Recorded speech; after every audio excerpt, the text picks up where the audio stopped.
네, 안녕하세요.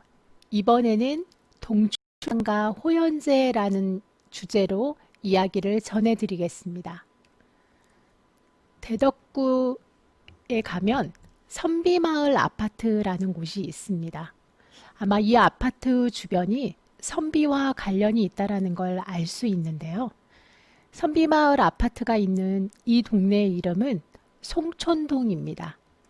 송촌동은 송씨들이 많이 모여 사는 마을이라는 그런 의미이고, 송유라고 하는 사람이 터를 잡고 송씨들이 번창했기 때문에 붙여진 이름입니다.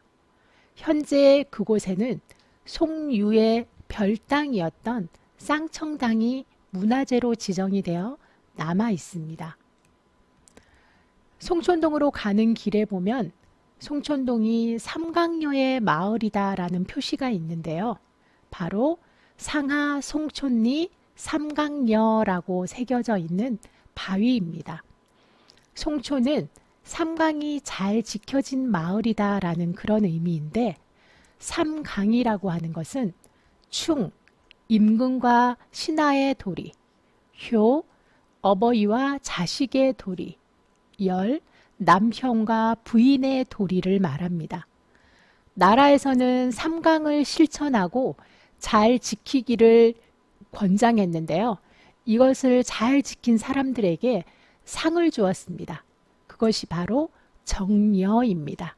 그래서 송촌동에는 충신, 효자, 연려와 관련되어 모두 상을 받았다라는 그런 의미이고, 송촌동에 사는 사람들이 사람들의 도리를 잘 지키며 살았다는 걸 알 수가 있습니다. 그렇다면 대표적인 정려들을 잠깐 소개해 드리겠습니다. 우선 충신정려인데요. 이시직이 받은 정려입니다. 이시직은 병자호란 때 왕의 가족들을 모시고 강화도로 피난을 갔다가 강화도가 오랑캐에 의해서 점령을 당하자 나라에 대한 충성을 지키면서 자결한 분입니다. 나라에서는 충신으로 인정해 정려를 내렸습니다. 효자 정려는 송씨 집안의 할아버지, 아버지, 아들에게 내려진 정려인데요. 3대가 효를 잘 실행해서 정려를 내렸습니다. 이 세 사람의 효자가 워낙 유명해서 영조 임금님 때는 우리나라의 효자를 소개하는 책에 실리기도 했습니다. 효자 집안에 효자 난다라는 걸 직접 알 수 있는 그런 집안입니다. 세 번째로 연려인데요. 바로 고흥 류씨입니다. 송유의 어머니로 24살에 남편을 잃고 혼자가 되었습니다. 어린 아들을 데리고 개성에서 회덕 송촌까지 먼 길을 걸어 내려왔고, 그리고 아들을 잘 키워서 송씨 집안이 번창할 수 있도록 했습니다. 이에 나라에서 고흥 류씨에게 연려 정려를 내렸습니다. 이렇게 사람들의 도리를 잘 지킨 송촌은 현재 개발이 되어서 옛 모습을 찾을 수 없지만 선비의 모습을 생각해 볼 수 있는 곳이 지금도 남아 있는데요. 바로 동춘당 공원입니다. 동춘당 공원 아래는 동춘당 별당 건물과 그리고 동춘당 종택과 그리고 동춘당 종택 옆으로 소대원 호연제 고택이 자리하고 있습니다. 동춘당이라는 이름은 송준길의 호로 그 이름이 공원의 이름이 되었습니다. 동춘당 건물은 별당 건물입니다.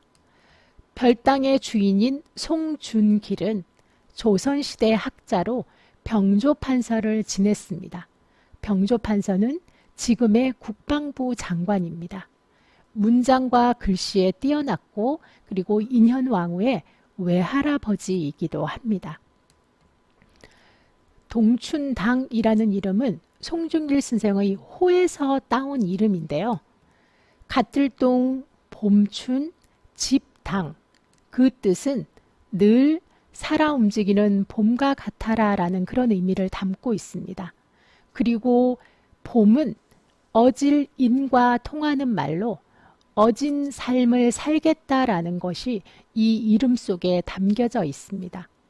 현재 동춘당의 현판은 송시열 선생님이 선생이 돌아가신 후 6년 후에 써서 걸어둔 것으로 송시열 선생과 송중길 선생은 서로 친척이면서 친구이고 동지로 이 두 사람을 양송이라고 불렀습니다.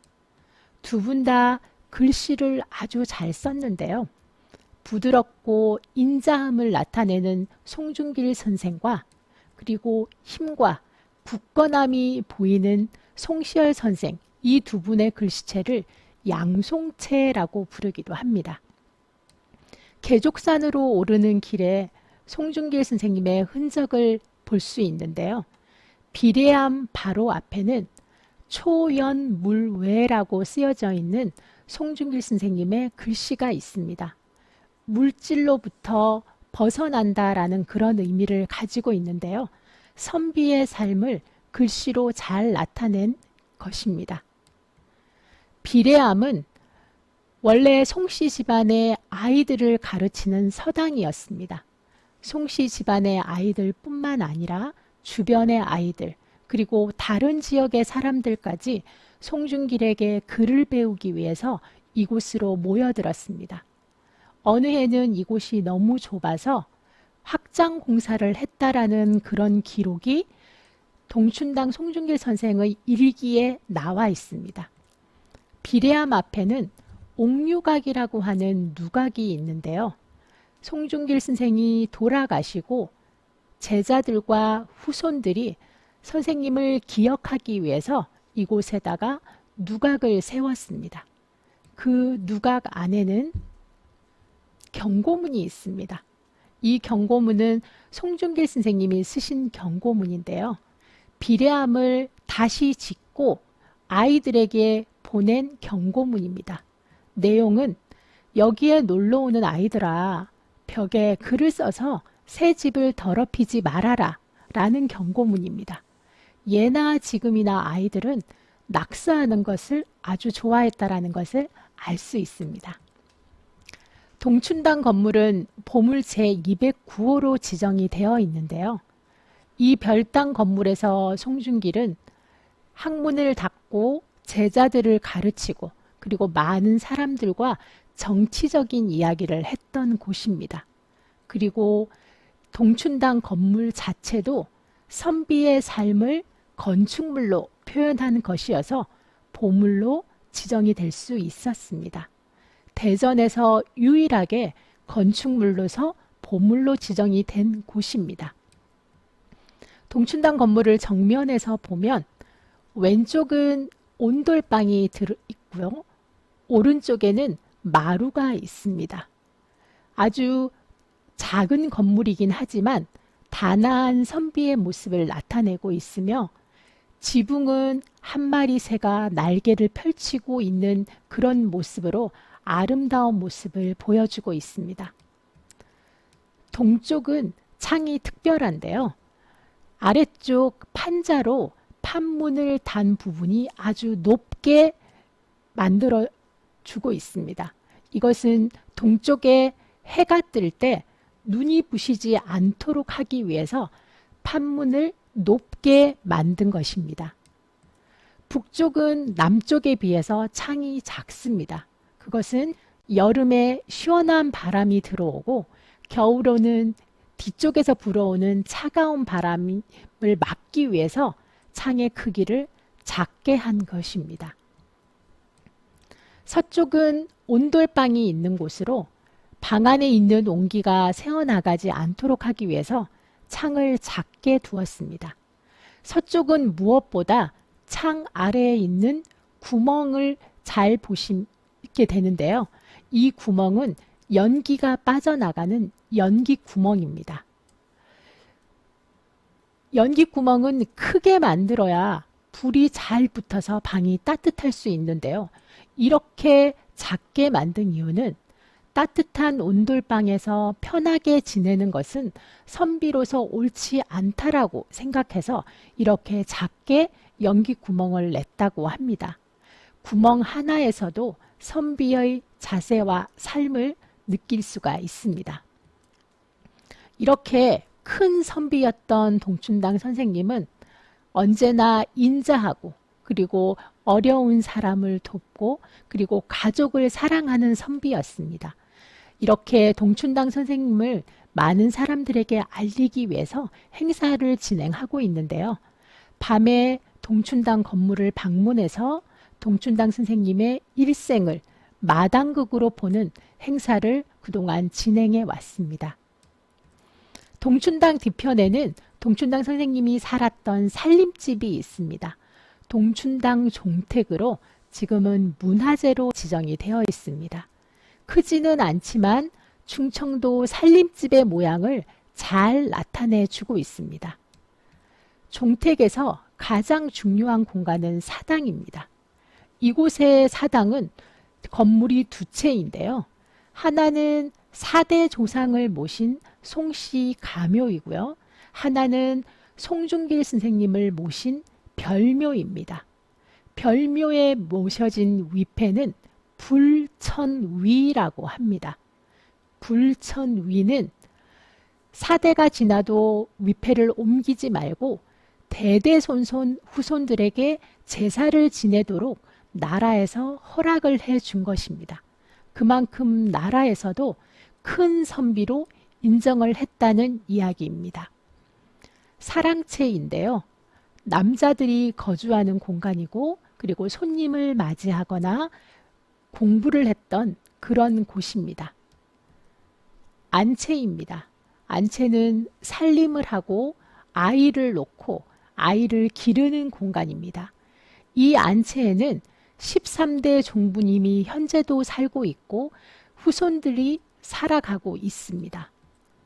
13대 종부인 김정순 여사는 대전 무형문화재 제9-나호 동춘당 가양주 국화주의 기능 보유자이기도 합니다.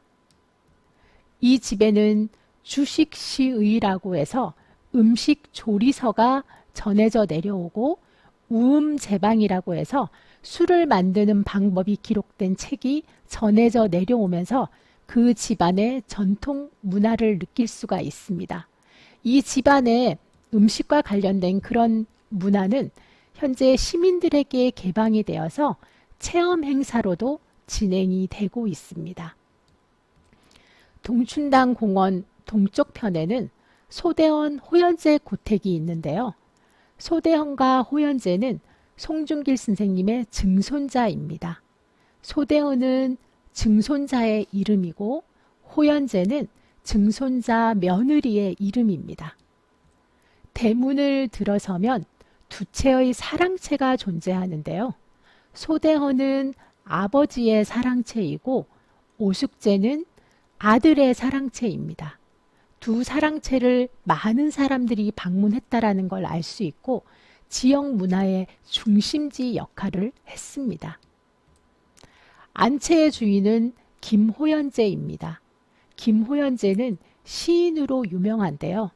244수의 시를 남겼습니다. 고택에 들어가는 입구에는 김호연제의 시가 시비로 새겨져 있습니다. 어렵게 살림을 살고 그리고 힘든 결혼 생활과 시집살이 그리고 친정에 대한 그리움을 시로 풀어낸 대표적인 대전의 시인이라고 할 수 있습니다. 호연제에 대한 관심이 최근 높아지고 있는데요. 호연제의 후손들의 얼굴 모양을 연구해서 작년에는 호연제 초상화가 만들어지기도 했고요. 그리고 시립박물관에는 호연제가 쓴 글을 모아서 호연제 유고집을 전시하고 있습니다. 그리고 호연제를 기억하기 위해서 다양한 행사들이 이루어지고 있는데요. 호연제에 대한 강의를 하고 그리고 그것을 예술로 풀어내는 활동을 진행했고 그리고 작년에는 호연제의 일생을 마임으로 선보이는 그런 행사도 진행을 했었습니다. 올해는 화전놀이라고 하는 호연제를 주인공으로 한 독립영화도 제작이 되었습니다. 대덕구 송촌동에 가면 봄과 같은 선비 동춘당 송준길과 호방한 선비 시인 김호연제를 만날 수 있습니다. 감사합니다.